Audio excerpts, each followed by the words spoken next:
Tahukah kamu bahwa bahkan sampai hari ini, perbudakan masih ada? Dari piramida Mesir hingga pabrik-pabrik tersembunyi di dunia modern, jutaan orang kehilangan kebebasannya. Ini bukan cerita fiksi, ini kenyataan kelam yang jarang dibicarakan. Halo semuanya, selamat datang di Nel Kamu. Hari ini kita akan menelusuri sisi tergelap sejarah manusia. 10 jenis perbudakan yang pernah dan masih ada di dunia ini. Siapkan diri kamu, karena yang akan kamu dengar bukan sekadar fakta, tapi luka yang belum sembuh. Bayangkan, ribuan tahun lalu, di bawah terik matahari Mesir yang membakar, berdirilah monumen kemegahan piramida.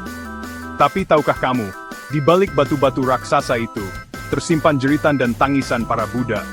Mereka bekerja tanpa henti, di bawah cambukan pengawas yang kejam. Makanan mereka tak layak, bahkan nyawa mereka tak dianggap berharga. Mereka hanya alat. Alat untuk membangun mimpi Firaun. Perbudakan di Mesir kuno bukanlah mitos. Itu adalah kenyataan pahit yang terukir di setiap batu bata piramida. Sebuah pengingat bahwa kemewahan seringkali dibangun di atas penderitaan. Roma, kekaisaran yang diagung-agungkan karena hukum dan tentaranya. Tapi di balik kejayaannya, ada sisi gelap yang mengerikan. Di Romawi, budak ada di mana-mana. Mereka bukan hanya pekerja kasar.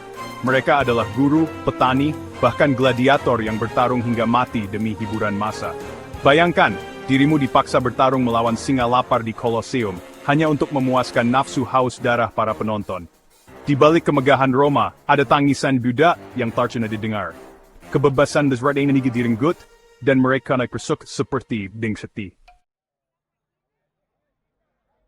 Selama berabad-abad, jalur perdagangan melintasi gurun dan lautan. Tapi jalur ini bukan hanya membawa sutra dan rempah-rempah, tapi juga manusia. Jutaan orang Afrika diculik dari tanah air mereka, dirantai, dan dipaksa berjalan ribuan kilometer dalam kondisi mengerikan. Banyak yang mati di perjalanan, menjadi santapan burung nasar di bawah terik matahari. Yang selamat, nasib mereka tak kalah tragis. Para lelaki dijadikan tentara, dipaksa berperang untuk tuan yang tak mereka kenal. Para perempuan, banyak dijadikan pelayan, atau lebih buruk lagi dijadikan selir. Mereka hangat segalanya. Keluarga, rumah, bahkan nama mereka sendiri. Chapter 4. Title Perdagangan Budak Atlantik, Tragedi Kemanusiaan Lintas Samudra. Bayangkan sebuah kapal besar penuh sesak dengan manusia. Tapi bukan penumpang, melainkan budak. Lebih dari 12 juta orang Afrika diangkut melintasi Samudra Atlantik dalam kondisi yang tak terbayangkan. Mereka dirantai, dijejalkan di ruang sempit tanpa udara dan cahaya matahari. Penyakit menyebar dengan cepat dan banyak yang mati karena kelaparan, dehidrasi, atau putus asa. Mereka yang berhasil sampai di seberang, menjalani kehidupan yang tak kalah kejam. Di ladang-ladang kapas Amerika, mereka dipaksa bekerja hingga titik darah penghabisan, dipukuli, disiksa, diperlakukan seperti binatang. Perdagangan budak Atlantik adalah salah satu babak paling kelam dalam sejarah manusia. Luka yang membekas hingga kini. Chapter 5, Title, Perbudakan India dan Asia Selatan, Terperangkap Kasta di India. Perbudakan tak selalu tentang rantai dan cambuk, tapi tentang sistem kasta yang mengakar kuat. Kaum Dalit, yang dianggap tak tersentuh, terjebak dalam lingkaran setan diskriminasi dan eksploitasi. Mereka terlahir dalam kemiskinan dan dipaksa bekerja sebagai buruh tani, tukang bersih-bersih, atau pekerjaan rendahan lainnya.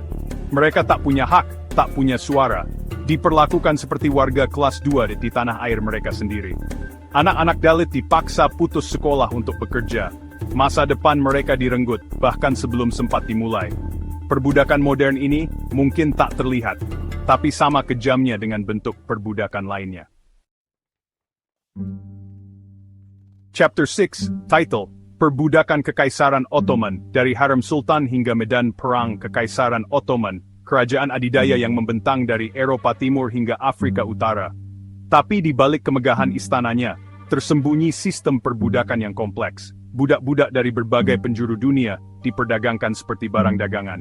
Mereka dijadikan pelayan, pengawal, bahkan direkrut menjadi pasukan elit Janissary. Bayangkan, anak-anak lelaki diculik dari keluarga mereka, dipaksa masuk Islam, dan dilatih menjadi mesin perang yang menakutkan. Dan di balik tembok harem sultan, para perempuan cantik dijadikan selir, hidup dalam kemewahan. tapi tanpa kebebasan. Di Kekaisaran Ottoman, perbudakan adalah bagian tak terpisahkan dari sistem kekuasaan. Pernahkah kamu membayangkan menjual dirimu sendiri demi kesempatan hidup yang lebih baik? Itulah kenyataan pahit bagi banyak orang Eropa di masa lalu. Mereka tergiur janji kehidupan baru di Amerika, tapi terjebak dalam jerat indentured servitude. Mereka menandatangani kontrak untuk bekerja tanpa upah selama bertahun-tahun, demi membayar biaya perjalanan dan akomodasi.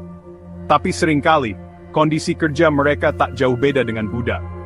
Mereka dieksploitasi, disiksa, bahkan dibunuh jika mencoba melarikan diri. Indentured servitude adalah pengingat bahwa kemiskinan dan keputusasaan bisa membuat seseorang rentan terhadap eksploitasi. Anak-anak seharusnya bermain, belajar, dan menikmati masa kecil mereka. Tapi di berbagai belahan dunia, jutaan anak-anak terjebak dalam jerat perbudakan modern. Mereka dipaksa bekerja di tambang, ladang, pabrik, bahkan dijadikan tentara anak. Tubuh kecil mereka dipaksa bekerja hingga batas kemampuan, dalam kondisi berbahaya dan tidak manusiawi. Mereka tak punya waktu untuk sekolah, tak punya kesempatan untuk bermimpi. Masa kecil mereka direnggut. Bek digantikan dengan beban kerja yang terlalu berat untuk pikul. Perbudakan anak adalah kejahatan terhadap kemanusiaan, luka yang membekas seumur hidup. Di balik gemerlap kota-kota besar, tersembunyi sisi gelap yang mengerikan. Perdagangan manusia, perbudakan seksual, perempuan dan anak-anak diculik, dijual, dan dipaksa melacurkan diri. Mereka dikurung, diancam, disiksa, dipaksa melayani nafsu bejat para predator seksual. Tubuh mereka dijadikan komoditas, jiwa mereka hancur berkeping-keping. Perbudakan seksual adalah kejahatan tersembunyi, tapi nyata adanya. Kita harus berani membuka mata, dan bersuara lantang melawan kekejaman ini. Perbudakan modern mungkin tak selalu terlihat seperti rantai dan cambuk, tapi ia nyata adanya, dan lebih luas dari yang kita bayangkan. Jutaan orang terjebak dalam jerat utang, ancaman, dan manipulasi. Mereka dipaksa bekerja di pabrik-pabrik ilegal, di rumah tangga tersembunyi, di balik iklan lowongan kerja palsu. Gaji mereka ditahan, gerakan mereka dibatasi, mereka hidup dalam bayang-bayang ketakutan. Perbudakan modern adalah musuh dalam selimut, menyebar luas di tengah masyarakat kita. Kita harus sadar, dan bersama-sama melawan ketidakadilan ini. Gimana guys? Merinding gak dengar cerita-cerita tadi? Ternyata, perbudakan itu bukan cuma cerita masa lalu. Masih banyak saudara-saudara kita yang menderita karena ketidakadilan ini.